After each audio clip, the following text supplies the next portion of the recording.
The Louisiana Restaurant Association presents the We Live to Eat podcast. It is said in Louisiana that a great deal of our culture revolves around food. The We Live to Eat podcast will explore Louisiana's restaurant industry one episode at a time. Laissez les bon temps rouler.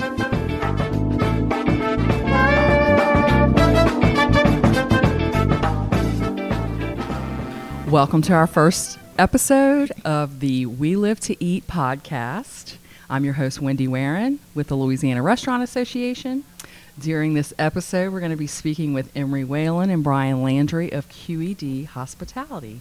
Welcome, Emery, and welcome, Brian. Thank you for having us. Yes, thank you. Thank you. A little bit more about this dynamic duo. They operate food service for boutique hotels here in New Orleans and in Nashville. Emery, can you tell us about the Pontchartrain Hotel in New Orleans and the different concepts you have here? Absolutely. So we are sitting right now in Jack Rose, which is our restaurant.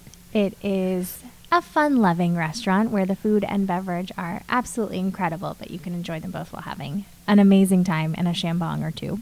Yes. We have Hot Tin, which is our rooftop bar, Bayou Bar, which has an incredible jazz program, and Silver Whistle, the cafe that's been here since 1927, serving blueberry muffins. Awesome. And what about the Thompson in Nashville, Brian? At the Thompson, Nashville, we're located in the Gulch.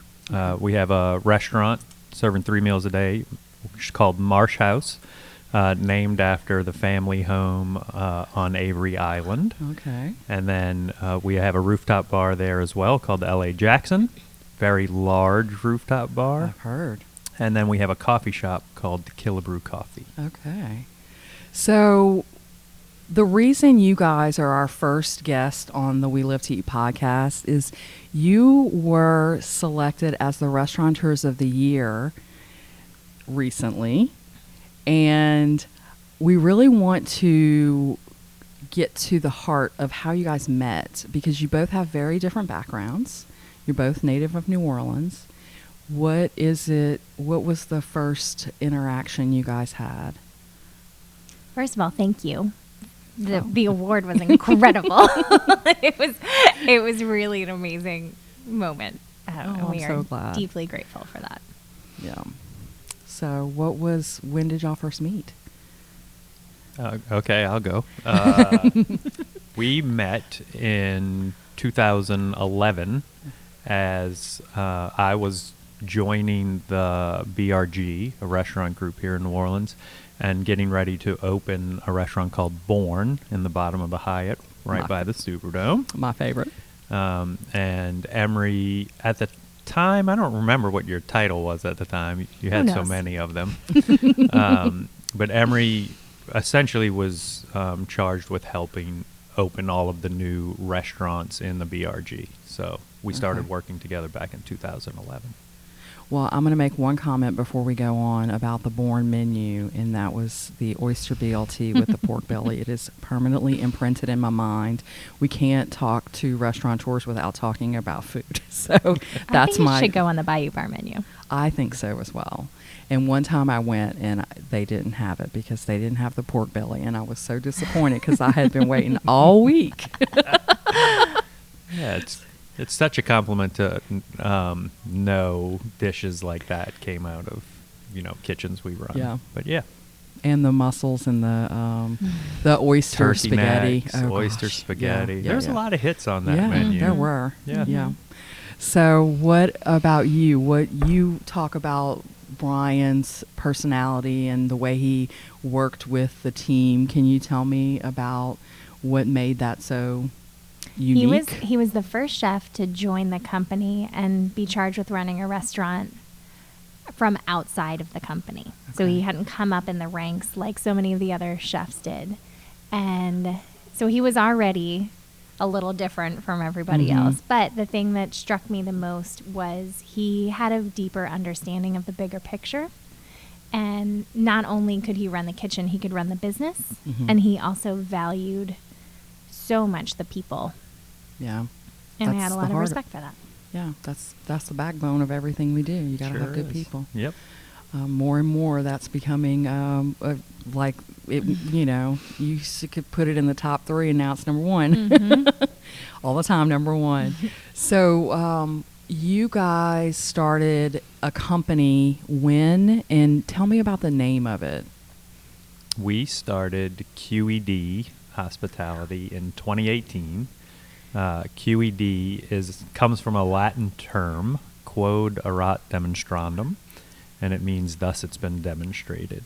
It's often used at the end of a long mathematical proof. When you get to the end of like a long calculus equation, you would write QED. Okay. I learned that at Jesuit in high school. Had an amazing calculus teacher. His name was Mr. Wright. And at the end of like the most difficult problems, he would always QED. Thus it's been proven. And so when we had the opportunity to open our own hospitality company, we decided to name it that. 1, because we're kind of nerdy. 2, we do a lot of math. But we also wanted to prove on the daily basis what kind of hospitality we could provide. So that's where the name comes from. Great.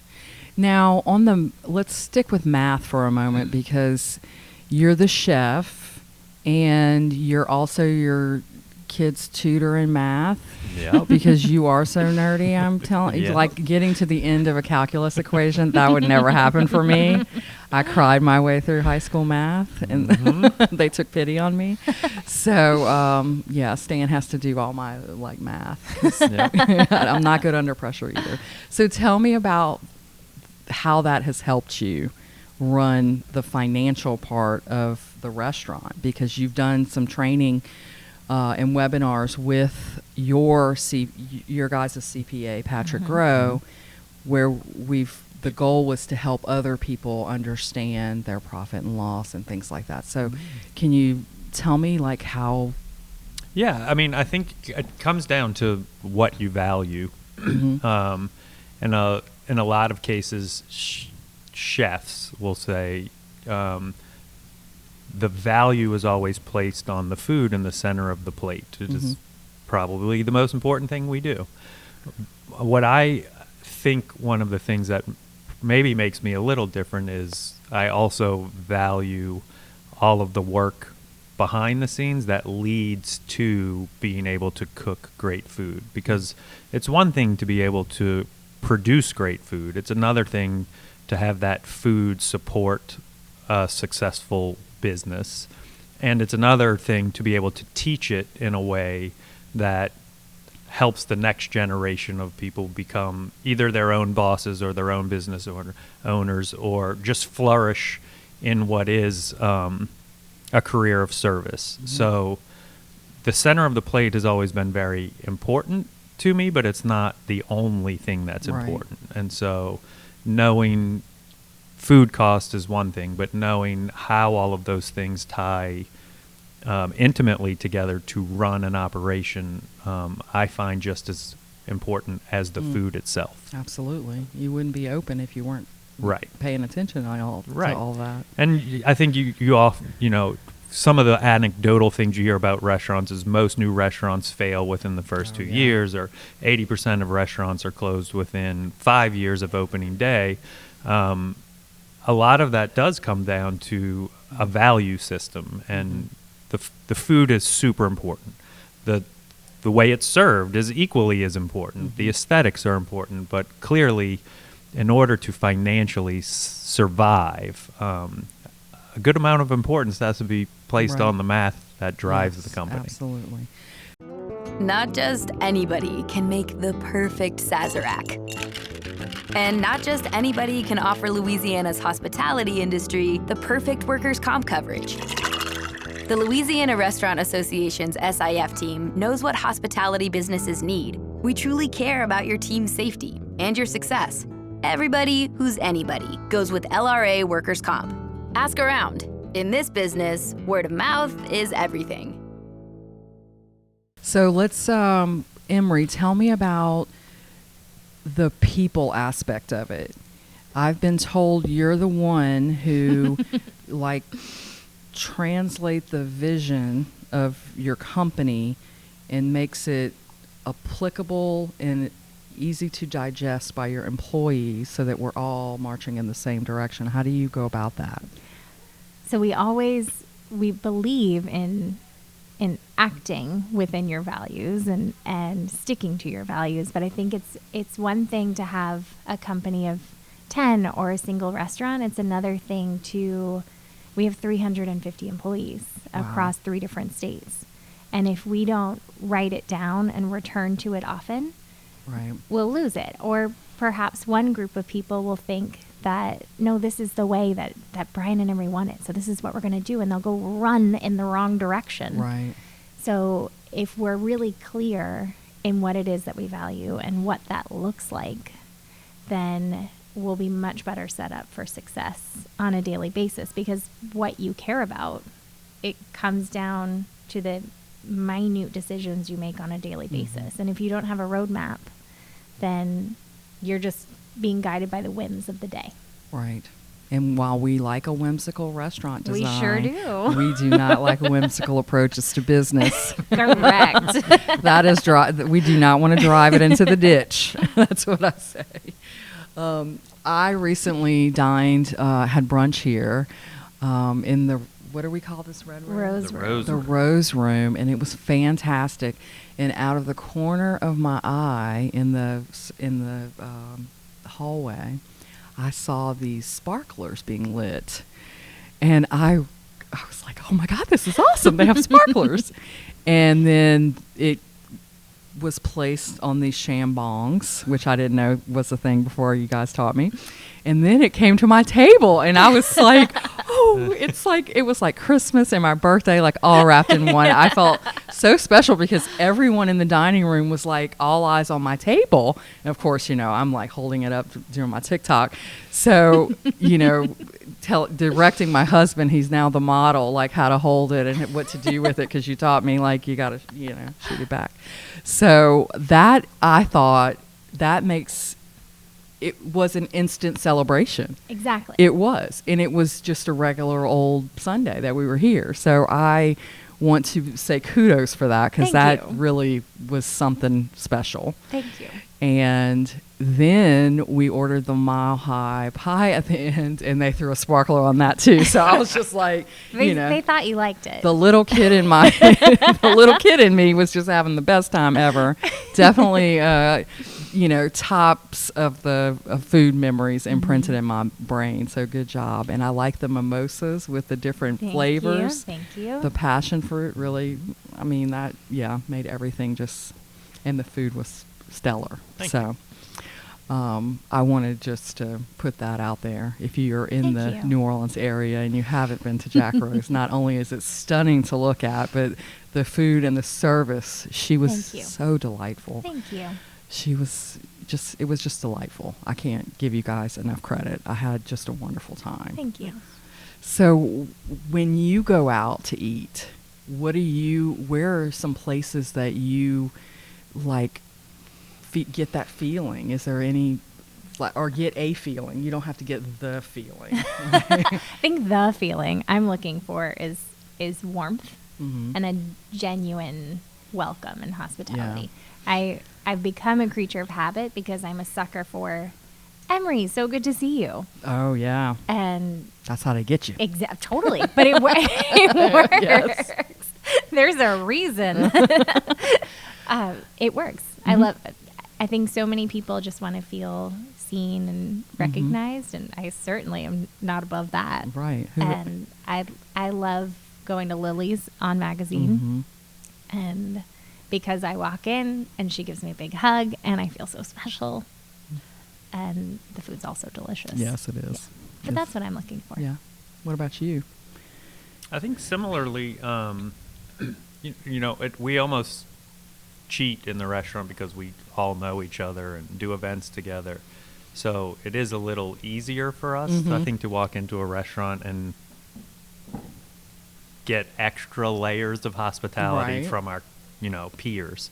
But one of the restaurants, I still think it's magical for a lot of obvious reasons, but I think the dining room at Galatoire's is unlike any other. Like, if I told you a restaurant had no music and left the lights on full blast, no matter what time of day it was, you'd be like, that sounds like a pretty sterile environment.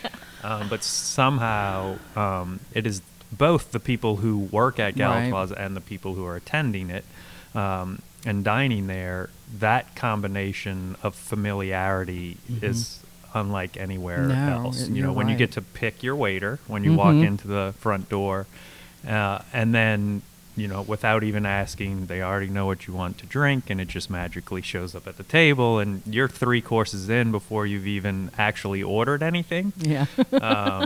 I think those steps of hospitality are oftentimes the things we try to recreate, but in a different way. I mean, we mentioned the Shambong a couple of times, but we knew when we opened Jack Rose, we wanted to create moments, but creating them and having them organically happen are two different things. So Emery had seen the actual Shambong glass, I think, on a bachelorette party. Yep, best friend from high school brought it on a bachelorette. Okay. I owe her big time. Yes. Way to monetize. Yeah. And so, you know, and this is how the hospitality industry works. We decide, okay, we're actually going to use this bong for champagne as a thing to help create a moment. So we call the company. We're like, hey, we want 200 of these glasses. It ends up it's a group of friends who started a company in college. We end up becoming good friends with them over email. They come down, they celebrate one of their birthdays with us. They give us, it looks like it's a metal briefcase with like customized Shambongs for us as a gift. And like the rest is history. And now I think everyone who's dined at Jack Rose associates Jack Rose with having a Shambong. But it was one, we don't have 100 years of history. Right. Like Galatoire's does. But it was one of those things that allowed us to let everyone recognize this is a restaurant you're going to come and celebrate. Whether you're celebrating a major occasion or just celebrating it's Friday. Yeah.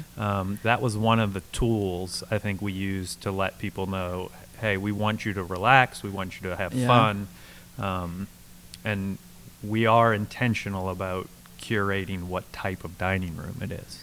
Well, when we did your photo shoot for Restaurateur of the Year, Brian, our photographer, he took pictures of you guys with the Shambongs, and that elicited some questions from some folks that were like, what am I that? looking What are at? they doing? And it gave us an opportunity to tell the story. So, and come back and get our own. Yep. So it was really, I do think that those kind of things, you know, it's meant to be when it happens like that. That's what I think. So what is on the next steps? You guys have an awesome story, next chapter in your book. Well, we opened in Kentucky a year ago at a distillery, James B. Beam Distilling Company, which will be better known by Knob Creek, Basil Hayden, and of course Jim Beam. And they brought us on to do all of the food and beverage for the distillery. And in particular, there's a new restaurant on campus, and it's called The Kitchen Table. And it has been such an adventure getting to be on a distillery. We learned a whole lot about whiskey in the last year and a half, 2 years. Amen. And have really enjoyed getting to know the family that runs it. It's still run by the 7th and 8th generation master distillers. That's so cool. Yeah. That is so cool. And what about the menu and how was it? They weren't in the restaurant business. They hadn't been in the restaurant business, so that was something new for them. But it was also a new type of venture for you. How did it come about? It came about. We had done a barrel pick in 2019 with our team members from New Orleans and Nashville. Each group went and picked a barrel together, and while we were there, we had the opportunity to cook at Fred and Freddie's house on one of the evenings, and so we got to meet the family. And fast forward to the middle of COVID, we got a RFP, and we had a sign legal document just to even find out who was requesting. and it turned out it was the Jim Beam Distillery. So we submitted. But it was almost like insider baseball because we already knew the family. We had cooked at their homes. We used a bunch of the pictures from that in the proposal. But then ingenious. It was quite the process. It was about 20 companies submitted. Wow. And in the end, we won that contract. And fast forward to now where we're using the same yeast strain that they use in all Jim Beam whiskeys. We use that in our pizza dough. So we started a starter with that yeast, which was actually harvested off of the windowsill of the family home in 1933. Oh my gosh. So they've kept this thing alive. That's since amazing. 1933, like highly protective of it. Used to take it home in gallon jugs every Friday out of fear of distilleries catch on fire, tornadoes, all those things. So it's a highly protected thing. Getting our hands on it took a little while. There's a trust factor there that we would only make pizza dough with it. Okay. But now the food program centers around a lot of family favorites, a lot of smoked meats. It is barbecue country. Yeah. So we have an awesome smoker, pizza oven, and a lot of the food just comes from conversations, especially with Freddie Noe, who's a phenomenal cook as well as a master distiller. Yeah. Yeah. Well, it is all about the flavor. It is. And when it comes down to it, when you talk about whiskey, I mean, there are so many different flavor profiles that one never continues never finishes their education. They only can continue it. No. If you look at the back bar of Bayou Bar, I still don't know every single whiskey that we have. And it's a pretty extensive collection, but still. Mm-hmm. Yeah. And high proof is becoming something like the overproof, the high proof, and once it blows out your palate, I'm like, okay. And then they're like, oh no, now you need to rinse out your mouth with water and slurry it around. And I was like, that was at Marmon Cellar last week, and I was like, okay. The Beam family has a trick. They have something called a beaten biscuit, and it's essentially biscuit dough that has all of the air beaten out of it. So it's like becomes a cracker. Okay. That's biscuit-like. But in between sips of whiskey, especially when they're like doing inspections of different liquids or doing blending, they'll take a bite of the beaten biscuit, and it essentially sucks all the moisture out of your mouth, cleanses your palate, and then you can go into the next whiskey. I like it. So next time you're in bourbon country on the Bourbon Trail, just bring a pocket full of beaten biscuits with you. All right, great. So what's on the future? What's on the horizon for the future? I think between 3 states and 350 employees that the future looks like just getting better at what we're already doing. Yeah, definitely. What about you? I think that's the conservative answer.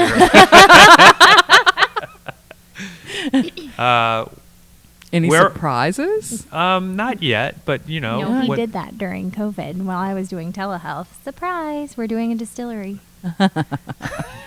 She was like, hey, we're doing telehealth.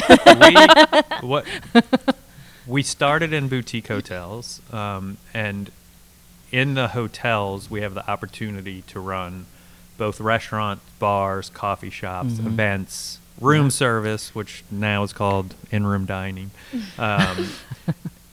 And Emery's often called it culinary playgrounds. Okay. And because people specialize in every aspect of that. And so if we're going to have a coffee shop, we want really great coffee shops.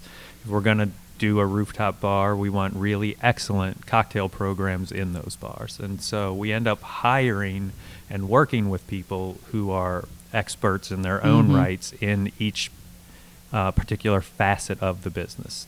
That's also why we ended up on a distillery, because it is another playground, right? In that we get to work with all of these crazy bourbons. I mean, stuff we've never seen before. We get to work with master distillers on a daily basis. We now do barbecue, which wasn't on our horizon at all. And so we are focusing on the 3 we have, but I think you never know when that next opportunity to open another playground is going to cross the desk. So, are you thinking that is that one of those 2:00 in the morning? It's going to come to me. Oh, nobody has done this aspect of it. If I could think of that, it would be like.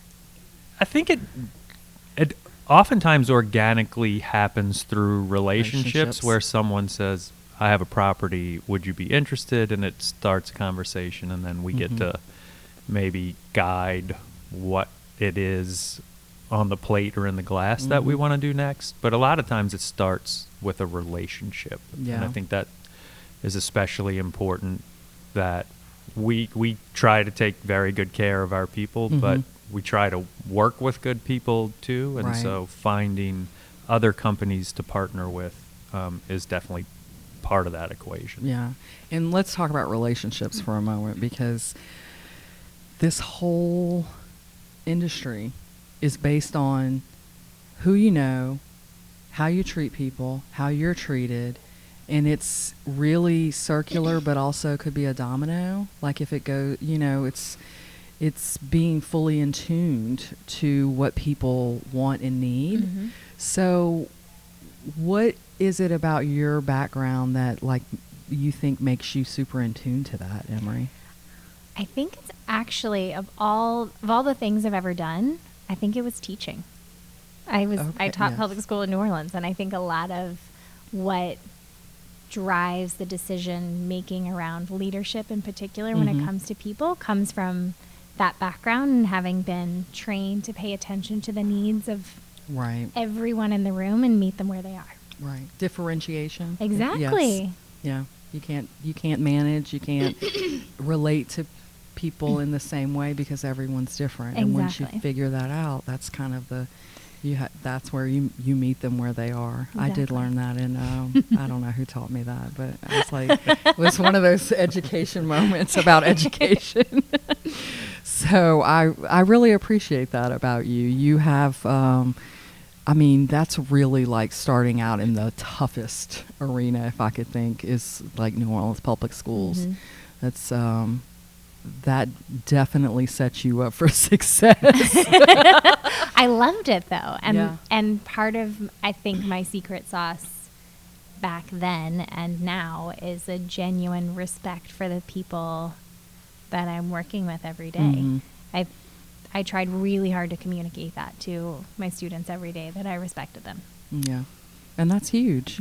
People need to feel, just like you said, seen, heard, respected. I think that's, I'm really, if there's anything that has come out of COVID, is the focus on people and the focus on relationships and trust. It was long overdue, in my opinion. Did COVID teach you any other lessons? How to run a telehealth company. How to run a telehealth company. Yeah, tell me what relationship you pulled on for that one. How to predict patient outcomes when it comes to their success on a Zoom. Gosh. That came out of a genuine desire to not abandon our employees. Yeah. It was something that was the scariest part for COVID for the two of us going into it, hearing the rumors and at least, thank goodness, having the steadfast guidance of the LRA. But it was a scary time. It was. And going into that, knowing maybe we're going to shut down, for how long, the thing that was the most scary to us was, what do we do with all these people that count on us every day? Yeah. And that was before all of the various programs were rolled out through unemployment. And we knew that, what was it back then, $237 a week wasn't going to cut it for so many of our people. So my brother helped us out because he knew how concerned we were. And he also knew that there was a upcoming need for people to man call centers, for basically customer service for hospitals, for people that were interacting with doctors for the first time electronically through things like Zooms or Google Meets. And it works so beautifully because of our people, because they're good at talking to people. Mm-hmm. And at the end of the day, the people on the other end of the line are scared. Right. And they're at home and they're alone. Mm-hmm. And they just need someone to hold their hand through something that's a little scary and different. Mm-hmm. And our team ended up being some of the very best at it because of their ability to see people and make them feel the kind of hospitality that they're used to providing at a bar or at a table over the phone. Yeah. At a time when it was all of us were looking for some kind of connection. Yeah. And if you have somebody that's, trained in hospitality that's going to, walk you through that, I think that's a blessing. That was such a blessing. They outperformed all of the people who did it for a living before then because they were so genuinely warm on the phone. That's great. Well, that is an example of the word of COVID that everyone used so much was pivot. Pivot. Mm-hmm. We were pirouetting. Yeah. I don't think that was a pivot that anyone saw, predicted. Still, I don't know anybody else who did that.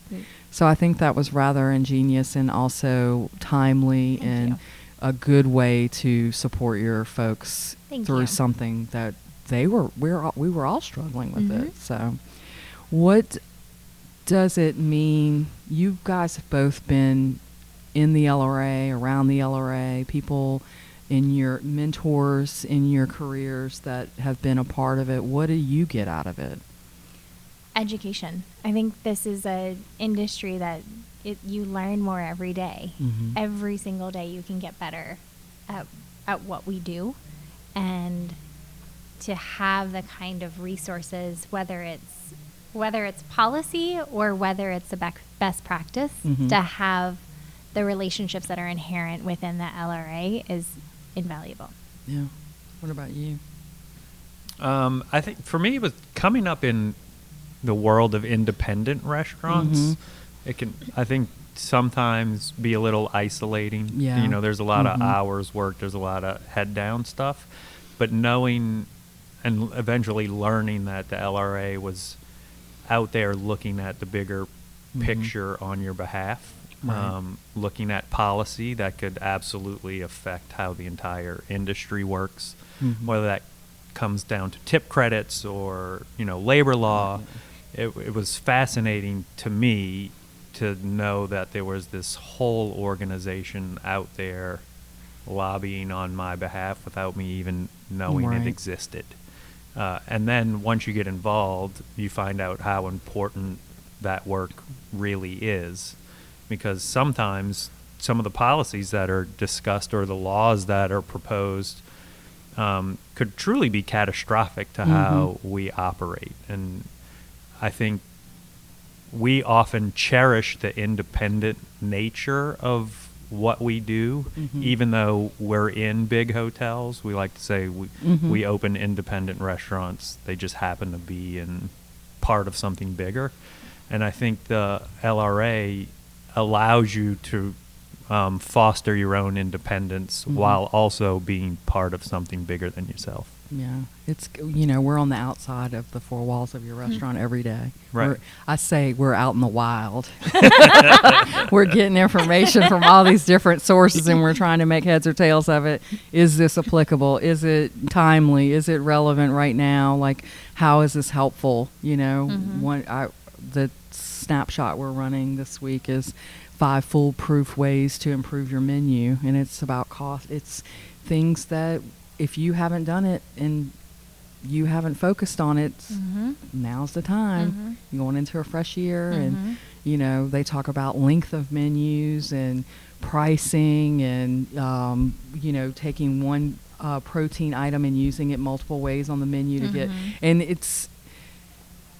it seems like it would be kind of common knowledge on the restaurant side, but if you get caught up in this is the best selling thing and but it's not making any profit, or it's very laborious to produce, like all that stuff is what you were talking about earlier with like knowing the full picture and how much time and effort goes into everything. So I think seeing shorter menus is definitely something that is going to be helpful in controlling your cost. And, I think you mentioned earlier, like one of the most important things Emery brings to our company is like she writes it down so we can kind of spread the word. I think so much of the knowledge and education in the hospitality industry is actually just passed down institutionally, like verbally, like recipes. A lot of restaurants have, kitchen Bibles or have the recipes written down, but oftentimes they're just taught through repetition. Right. So then you get exposed to what you see in the places where you work. I think the LRA is a perfect example of why it's important to like write that down. Oh, yes. And so when it comes to menu engineering, which you just brought up, you may have learned a little bit or a couple of aspects of it through the course of your career, but it's so much easier to just point to that and say, actually, here's 5 great tips. And if you're unaware of them, if you haven't come across that in your career, it's actually right here for you to point to. So I think the LRA oftentimes writes down the institutional knowledge that the We're collective the historians. group, Thank you very much. And so it's a resource, and a lot of people still don't know that it's a resource out there that they can tap into. We're not for everybody. We're specifically for hospitality. Yeah. So until you hear about us or meet one of us, you really don't get it. The historical value of knowing what has happened before in the industry is incredibly useful. And we go back through what we call the yearbooks, the a la carte magazine that LRA has produced since 1946 when it was founded, is a great resource for us to see what issues continue to plague our industry. And it's a lot of wages, it's disruptors like the television, the computer, the COVID, through all, hurricane, through all of these things. And that's kind of where we feel like we're educating our members now, but we're also writing it down and creating a roadmap. So in 50 years, if the people who come behind us at the LRA have to deal with God forbid, a pandemic or, another Katrina or something like that, they can see what we did to, make sense of it and hopefully help them and help the future of the industry. So time's up. We could talk all day, but I know you guys are very busy, and we really appreciate your time. And we look forward to working with you in the new year and seeing what you guys have coming up to surprise and delight us. Thank you so much for having us. Yeah, greatly appreciated. Thank you. From the thread count of the sheets to the praline on the pillow, Louisiana hotels know a thing or two about hospitality, and the Louisiana Restaurant Association knows a thing or two about workers' comp. Everybody who's anybody goes with LRA Workers' Comp.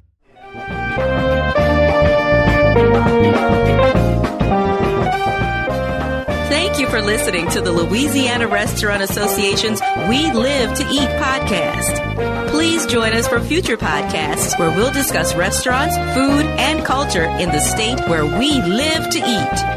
Until then, bon appetit.